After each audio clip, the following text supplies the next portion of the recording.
રામા પીરની જય, સત્ય સનાતન ધર્મની જય.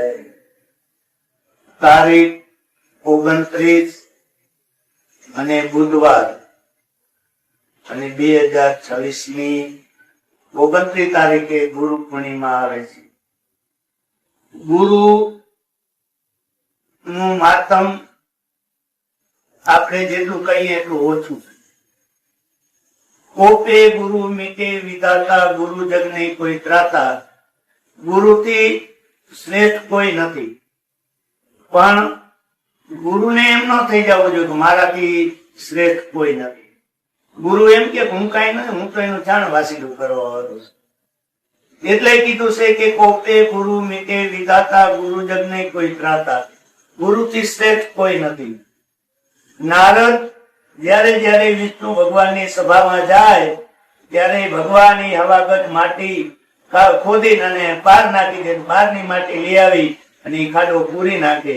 તેથી લાગ્યું ને સિમેન્ટ એવું કઈ હતું નહીં. એટલે માતાજી પૂછ્યું કે પ્રભુ જયારે આ નારદ આવે ત્યારે તમે આ ખાડો ખોદો છો, બહારની માટી નાખો છો, આ ખાડો પૂરી નાખો છો, આ શું છે બધું? નારદ છે ને નુગ્રો છે. નુગ્રો નર બેહે ત્યાં હવાગત ધરતી અપવિત્ર થઈ જાય. નુગ્રો નર હાલે ડગલે ડગલે હત્યાનું પાપ લાગે. નુગરાનું મોઢું જુઓ તો 3.5 દિવસનું ગુતક લાગે. એટલે કીધું છે કે કોપે ગુરુ મીટે વિધાતા, ગુરુ જગ નહીં કોઈ રાતા. ગુરુજી એસા કીજીએ જैसे पूनम के चांद, તેજ કરે પણ તપે નહીં, ઉપજાવે આનંદ. ગુરુ પંકજ પૂજતા 14 લોક પૂજાય, ગુણવંતી ગુરુ સારતા, ગુરુ ઘણા જસ ગાય. એટલે ગુરુનો મહિમા, ગુરુના ચરણની પૂજા કરો, 14 લોકની પૂજા કર્યા બરોબર ફળ ગણાય છે. એટલે ગુરુનો મહિમા બહુ અતિશય છે. નારદ ભગવાનની સભામાં ગયા તો નારદ ને કીધું કે નારદ તમે ગુરુ નથી કર્યા? તો કે ના, હું તો બ્રહ્માનો પુત્ર, મારે ગુરુની જરૂર છે. બ્રાહ્મણ એમ કે અમારા ગુરુ સંન્યાસી. એટલે ગુરુ માણસ માત્ર ને હોવા જોઈએ.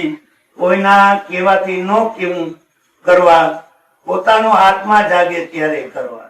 રામાપીરના ગુરુ બાવા બાળનાથ, કૃષ્ણ ભગવાનના દુર્વાસા અને રામના ગુરુ વશિષ્ઠજી અને શંકર ભગવાન અજન્મા છે. એને જન્મ નથી લીધો પણ ગુરુ કયા છે. એમના ગુરુ છે અંગીરા ઋષિ. એટલે નારદ કે હું ગુરુ ગોતવા ક્યાં જાઉં? તો કે હવારના પોરમાં જે હામું મળે એને ગુરુ કરી લેજે. ભગવાન નારદના ગુરુ ભગવાન છે. પણ ભગવાને નારદની પરીક્ષા કરવા માટે ભગવાને મચ્છીમારનું રૂપ ધર્યું.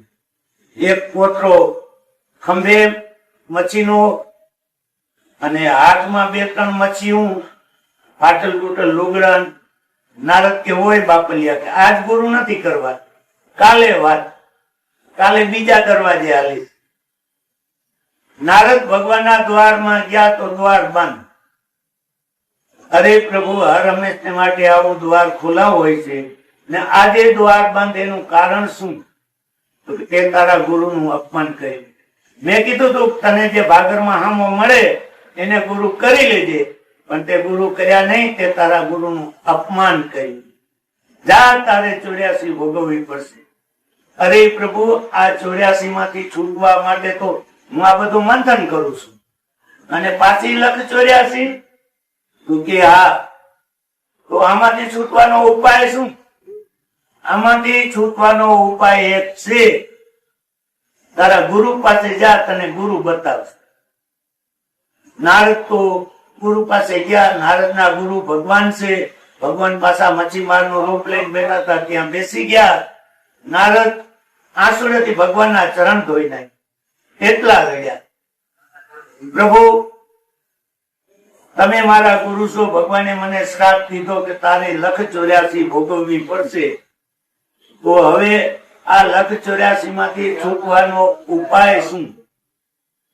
એટલે ગુરુજીએ કીધું કે ભગવાને જઈને કહેજે કે લક્ષ 84 હોય કેવી એનો નકશો કરી દો, અને ભગવાન નકશો કરે એટલે ઉપરથી આરોટ તો આવી જાય આ કાંઠે. ભગવાન પાસે નારદ ગયા, પ્રભુ તમે મને શ્રાપ આપ્યો કે તારે લક્ષ 84 ભોગવવી પડશે, તો મારે એ મંજૂર છે, પણ લક્ષ 84 હોય કેવી એનો નકશો કરી દો. ભગવાને લક્ષ 84 નો નકશો કર્યો. છેવાડે આયા, નારદ ઉપરથી આરોટવા માંડ્યા. નારદ હું કરો છો? કે આ લક્ષ 84 ભોગવું છું. આ લક્ષ 84 તમે બનાવી અને ઓલી પણ તમારે બનાવી. એટલે ભગવાને તરત જ માથે હાથ મૂકી દીધો અને કીધું કે કોપે ગુરુ મીટે વિધાતા, ગુરુ જગ નહીં કોઈ ત્રાતા. ગુરુ નો મહિમા અપરંપાર છે. ગુરુને પ્રક્રમા કરી લાગે પાય, તો સૌ સાધન સેજે થાય. ગુરુને ચરણે નમાવેની શીશ, એને શત્રુ રૂપે જાણે જગદીશ. ગુરુને ગાળ કાઢે કપૂત, એનું સુરેથી મુખ ભરે જમદૂત. ગુરુને આપ બરાબર જાણે, એને વેતરણીમાં તાણે. સૂર્યને ઉગે રે અંધકાર, તો એને સીધી ઈચ્છે સંસાર. તીરથમાં નાયે નો જાય પાપ, તો તીરથ નો શું પ્રતાપ.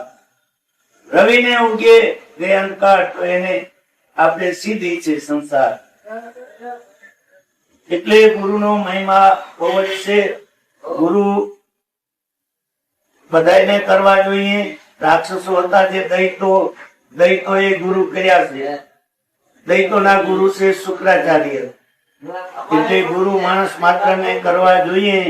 અને જ્યાં જ્યાં જેને ગુરુ ન કર્યા હોય, તો જ્યાં તમારો મન ઠેરે, જ્યાં તમારો આત્મા કે એને ગુરુ કરી લેજો.